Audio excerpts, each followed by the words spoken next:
Drum Corps fans are passionate. We all know that. And there are certain topics that really elicit the passion: electronics, amplification, vocalization, props. Let's talk a little bit about props and about safety with Chris Holland, who is the COO of Inspire Performing Arts, which, of course, is the parent organization of the Boston Crusaders. Chris, welcome to the Winter Meetings. It's great to be here, Dan. Back in September, when the full voting membership met, you had a presentation about props and safety. And, of course, Boston Crusaders, over the last couple of years, have had, and we say props. Let's stop that because these are set pieces. This is more akin to a Broadway set than it is, something that you handle or manipulate a lot. They're big, they move, so I guess it's just semantics, but I prefer set pieces. You talked about the safety and moving these things around, the logistics of all of it. Kind of give us where we stand in 2020 in terms of the use of props and the logistics of using them. Sure. Well, I mean, first and foremost, we were able to do a deep dive from a committee standpoint around prop safety, starting really last January when we implemented the original rollout policy a year ago.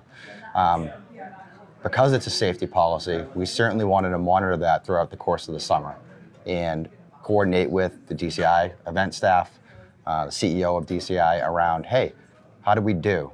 Like, did we move the needle? What needs to be looked at? What are some more best practices that we can bring into the policy?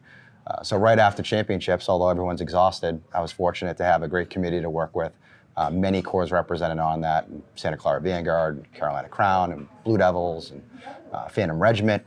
And we immediately started to kind of debrief the summer and talk with the event staff, other corps directors around, hey, what worked for you? What didn't work for you? Is the language in the policy clear enough? Are there ambiguities that we need to clean up just from a regulation standpoint to make sure that we really understand what the height restriction is and where we're going to measure that from? But more than that, it was to go back and say everything we put into this policy is about safety. It's not about competition. It's not about rules and points. We want people to be creative. We have some incredibly iconic shows in part because of these set pieces that have been introduced to the activity. But we have an obligation to make sure that we can handle them on the field, off the field safely, perform on them safely, and model great behavior for other groups who are copying us in the performing arts. So some of the big takeaways in September were to go back and look at maintenance, ongoing maintenance. The props change dramatically from the day we get them at move-in to finals, just the wear and tear. So how we store them, how we transport them. Do we have a process in place, each individual organization, around who is charged with the duty to inspect those regularly? So we put more definition around that. Some of that's inside of the policy, and some of it we took out. It's more of an appendix. It's more best practices.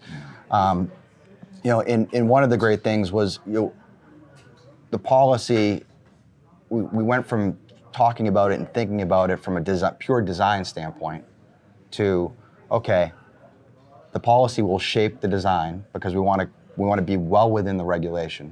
We talked about that too. Like, look, these are minimum standards for safety. And we're not talking DCI regulations here. We're talking safety regulations set up by organizations like OSHA, correct? Absolutely. Okay. And we went to other theater companies and there's a lot of material out there that we said, look, we don't have to reinvent the wheel.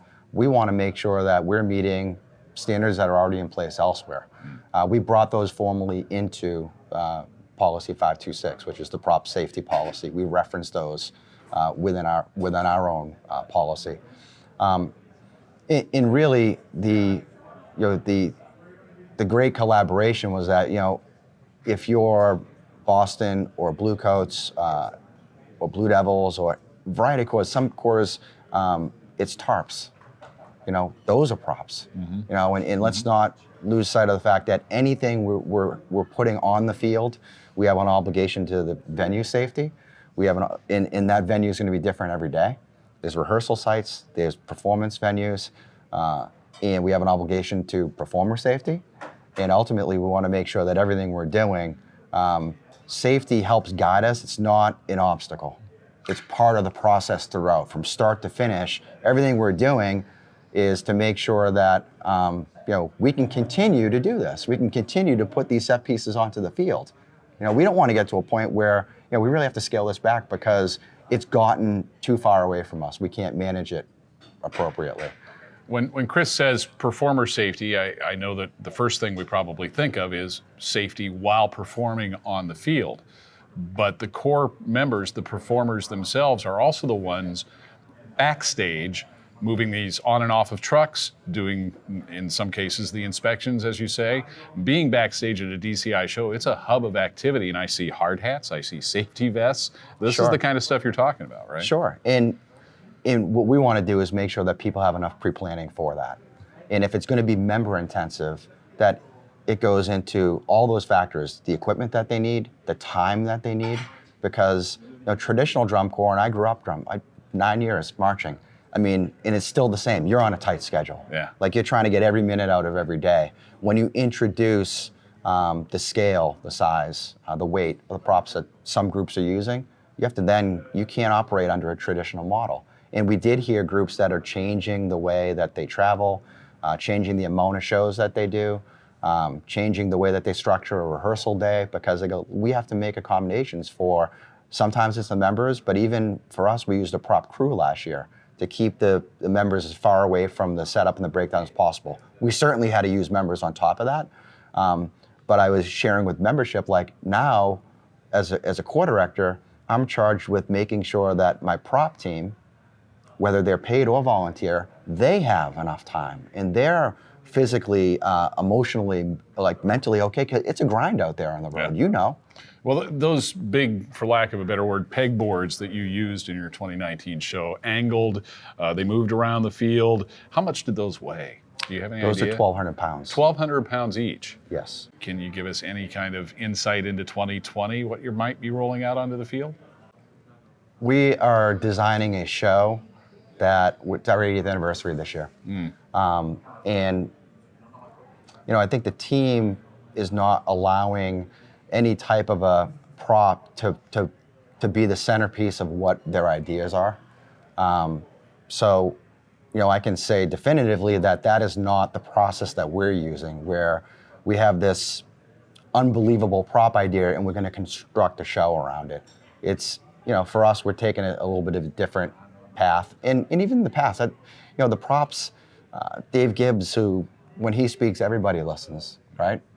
He talked to the committee about, pushing back. Why do you need it? And what is it? Does it create an iconic moment? Can your show live without it? Is your show strong enough without the prop? I think even some of the dialogue that I had on the committee with him, and I'm not the designer. I support their ideas, but certainly I think we're thinking about it differently. And the reality is, we want to be different every year.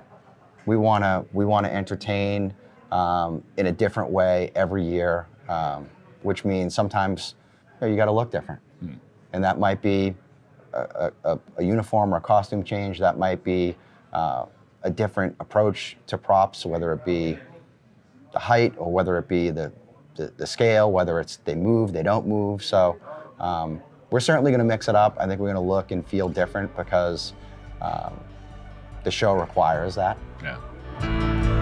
Hey, Dan Potter. And Jeff Griffith with the DCI News Network. From the rules proposals to the Drum Major Leadership Summit, we are covering it all at the Drum Corps International Winter Meetings. Yeah, you can follow along on Twitter, Instagram, Facebook, YouTube, and of course, our website, dci.org. Make sure you leave us your comments and join in the conversation.